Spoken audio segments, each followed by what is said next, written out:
નમસ્કાર, આપ જોઈ રહ્યા છો યુટીસી ન્યૂઝ. વડોદરા માટે આ વર્ષ 2024ની શરૂઆતથી જ ક્યાંક ને ક્યાંક મોટા વિવાદ થઈ રહ્યા છે.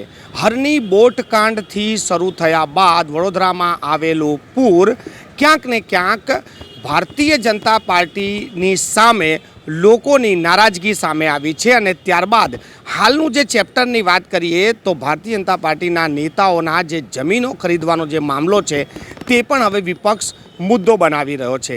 આનાથી પાર્ટીને અને વડોદરા શહેરને શું નુકસાન થઈ શકે છે તેના પર પણ હવે ચર્ચા શરૂ થઈ ગઈ છે. આપણી સાથે આશીષ જોશી છે, વડોદરા મહાનગરપાલિકાના કાઉન્સિલર છે અને બોલવામાં પણ એ બેબાક છે. આશીષભાઈ, તમે પહેલાં પણ આખા ટર્મ દરમિયાન ખુલીને બોલતા આવ્યા છો.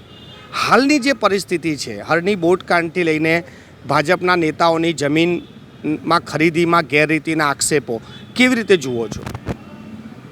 પ્રજાના પ્રશ્નોને વાચા આપવી, જો તમારી ભાષામાં ખુલીને બોલવાનું હોય તો એ હું કરું જ છું. જે પણ કંઈ બોલ્યો છું અત્યાર સુધી પ્રજાને લગતું, પ્રજાની લાગણી, મારા મનની જે પણ વાત છે એ મેં મૂકી છે કે આ પ્રમાણે પ્રજા વિચારી રહી છે.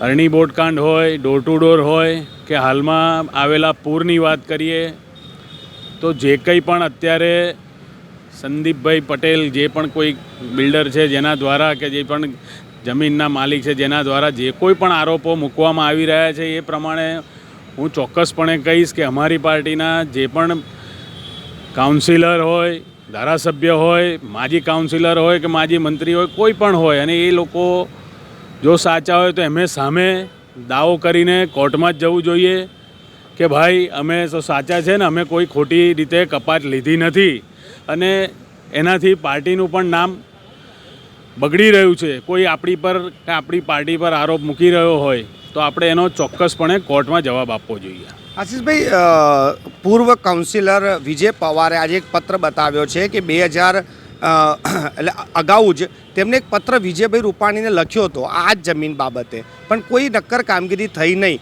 તો કોર્પોરેશનના અધિકારીઓને લઈને તમે શું કહેશો? આપ જોઈ જ રહ્યા છો આટલા વખતથી જે પણ કોઈ હોય છે, જે પણ કોઈ અધિકારી હોય દોષિત હોય છતાં બી એને ચોકલેટને બુકે આપીને રિટાયર્ડ કરતી વખતે બધા જ ભેગા થઈને પાર્ટી કરીને રિટાયર્ડ કરી રહ્યા છે. ફ્યુચરિસ્ટિક ડિપાર્ટમેન્ટના હેડ હોય કે તમારે ગાર્બેજ કલેક્શનના હેડ હોય કે પછી રાજેશ ચૌહાણ હોય, આ બધાને જ વાતે ગાતે કોર્પોરેશનનું તંત્ર રિટાયર્ડ કરે છે પણ એક્શન લેતું નથી.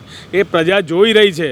એટલે જ કહું છું કે જે પણ પર આરોપો લાગી રહ્યા છે ને અમારી પાર્ટીના નેતાઓ પર લાગી રહ્યા છે તો એ લોકો પણ ખુલાસો આપી અને જો સાચા હોય તો બધા પુરાવા રજૂ કરી અને કોર્ટમાં માનહાનિનો દાવો દાખલ કરવો જોઈએ.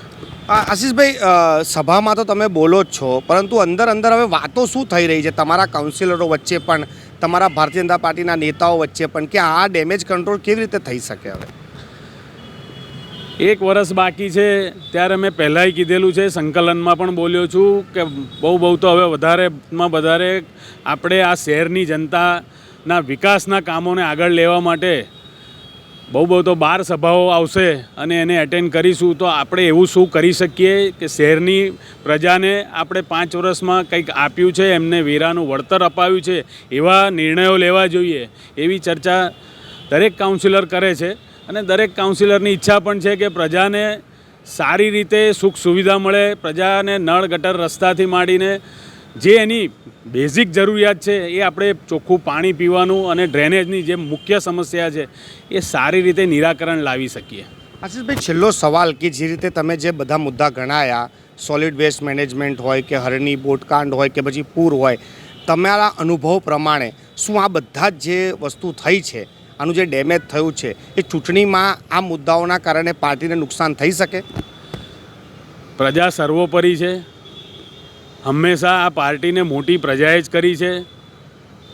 2 સાંસદોથી બનેલી પાર્ટી આજે પંચાયતથી લઈને પાર્લામેન્ટ સુધીનું રાજ ધરાવે છે. એ પ્રજાએ જ મોકલેલી છે.